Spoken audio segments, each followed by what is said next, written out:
नमस्कार, जय हिंद। स्वागत है आपका यूपीएससी पर। यह है आपकी पॉलिटी क्लास। इससे पहले वाली क्लास में आपने राज्य के कार्यपालक के प्रमुख के रूप में राज्यपाल की नियुक्ति, उससे संबंधित सारे प्रावधानों पर चर्चा हमने कर लिया था, आपने देखा था। इस क्लास में उससे आगे बात करेंगे और बात करेंगे राज्यपाल के पद की जो शर्तें हैं वो क्या क्या हैं, और उसके बाद में उसके पदावधि पर बात करेंगे। ठीक है।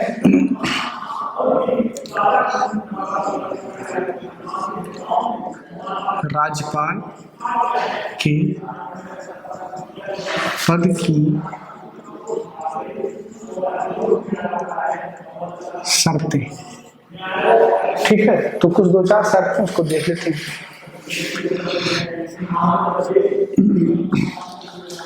वह किसी भी सदन का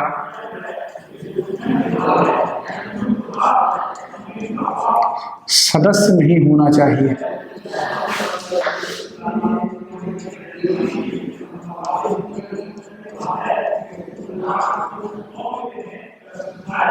वह किसी भी सदन का सदस्य नहीं होना चाहिए, कि ना विधानसभा का हो, ना विधान परिषद का हो, और संसद की तो बात छोड़ दीजिए कि जो केंद्र का होता है। ठीक है।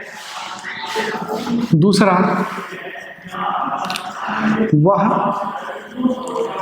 कोई लाभ का पद धारण ना करता हो। वह कोई लाभ का पद धारण ना करता हो, यह भी एक आवश्यक शर्त है। ठीक है।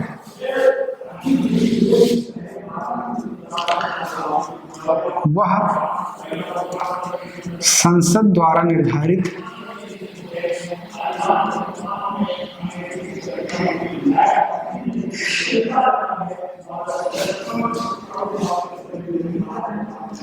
सभी सुविधाओं को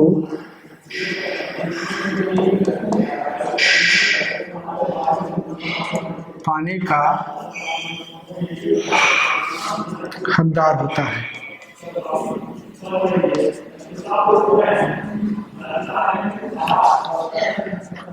कार्यकाल के दौरान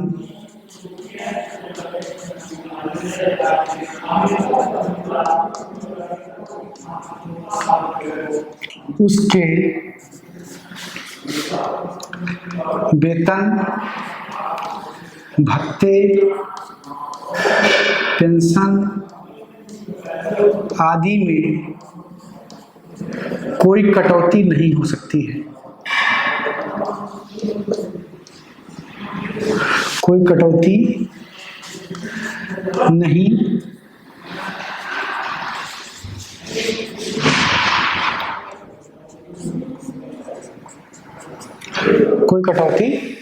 हो सकती है।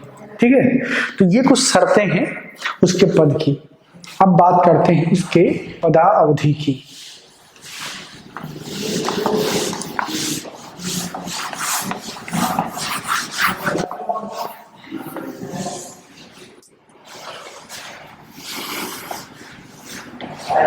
राज्यपाल के पद की पदावधि।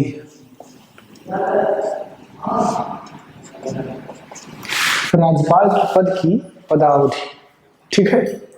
तो सामान्यतः क्या होता है कि राज्यपाल का जो पद है वो 5 साल का होता है। सामान्यतः जो राज्यपाल का पद होता है वो 5 साल का होता है। तो पहला पॉइंट आप क्या लिखेंगे?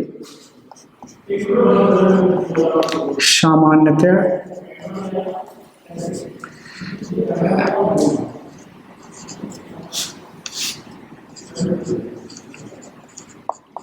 राज्यपाल का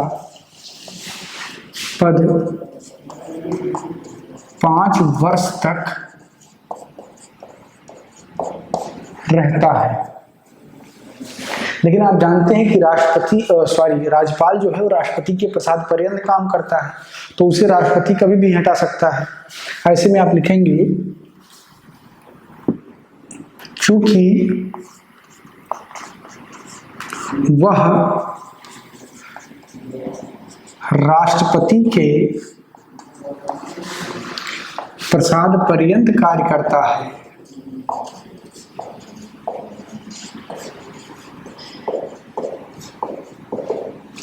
अतः वह किसी भी समय अपने पद को खो सकता है।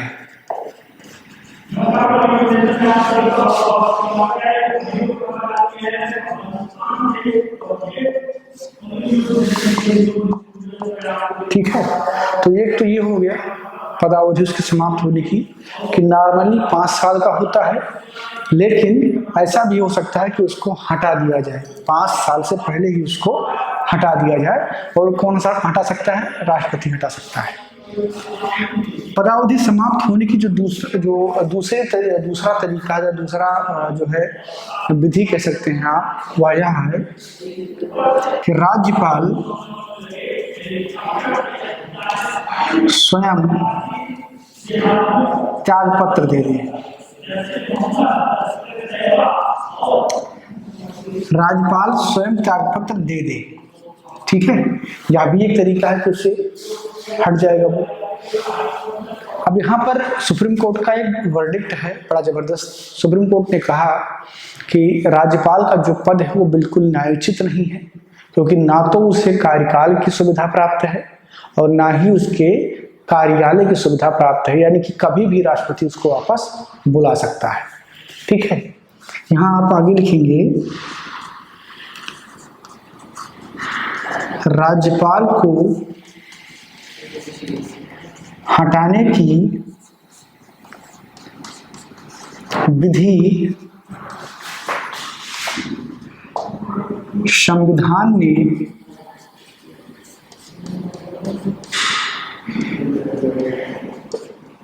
नहीं बताई है।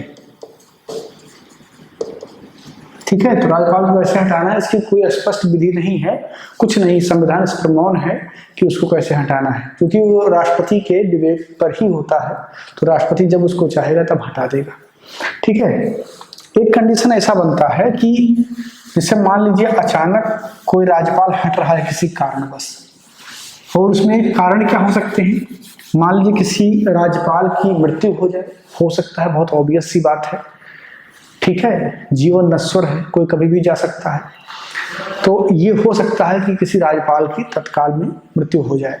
ऐसे केस में क्या होगा, या दूसरा केस ऐसा बन सकता है कि जो राज्यपाल है वो पैरालाइज हो गया है, यानी कि उसका वो फिजिकली बिल्कुल काम नहीं कर पा रहा है, वो दस्तखत भी नहीं कर सकता है, ऐसा भी कंडीशन हो सकता है। इस केस में एक व्यवस्था की गई है। व्यवस्था ये है कि राष्ट्रपति संबंधित राज्य के उच्च न्यायालय के मुख्य न्यायाधीश को कार्यकारी राज्यपाल नियुक्त कर सकता है जब तक उसका स्थान कोई नया राज्यपाल ना ले ले। तो आप लिख देंगे एक पॉइंट, राज्यपाल की अचानक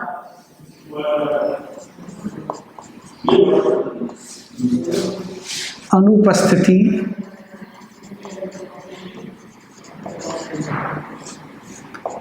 के केस में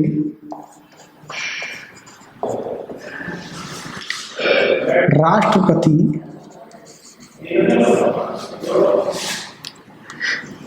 संबंधित राज्य के उच्च न्यायालय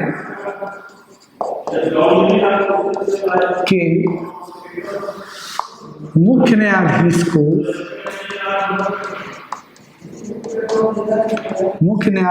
को कार्यकारी राज्यपाल नियुक्त कर देता है।